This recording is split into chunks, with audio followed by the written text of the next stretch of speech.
আধুনিক যুগের ক্রিকেট খেলায় 434 রান যেন খুবই সামান্য মনে হতে পারে, তবে 2006 সালে এটা যেন প্রায় অসম্ভব। 2006 সালে 434 রান করেছে একটা দল, ভাবতেই যেন অবাক লাগে। তবে সেটা অস্ট্রেলিয়ার জন্য যেন খুবই সহজ ছিল। অস্ট্রেলিয়া বনাম দক্ষিণ আফ্রিকার এই ম্যাচে অস্ট্রেলিয়া ব্যাটিংয়ে নেমে শুরু থেকেই ঝড় তোলে। রিকি পন্টিং যেন খেলেন ভয়ঙ্কর এক ইনিংস। 4 ছক্কায় দক্ষিণ আফ্রিকার বোলারদের অবস্থা খারাপ হয়ে যায়। 50 ওভার শেষে অস্ট্রেলিয়ার স্কোরবোর্ডে 434 রান। কমেন্টেটররাও যেন ভাবছিল ম্যাচ প্রায় শেষ, কারণ সেই সময় কেউ কল্পনাও করেনি এত রান চেস করা সম্ভব। কিন্তু দক্ষিণ আফ্রিকা যেন সেখান থেকে শুরু করেছেন। দক্ষিণ আফ্রিকার ব্যাটাররা একের পর এক বাউন্ডারি, পুরো স্টেডিয়াম যেন তখন পাগল প্রায়।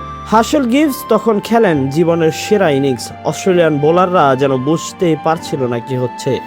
শেষ ওভারে দরকার যখন কয়েক রান, টেনশন যেন তখন চরমে। আর শেষ বলের আগেই দক্ষিণ আফ্রিকা করে ফেলে 438 রান।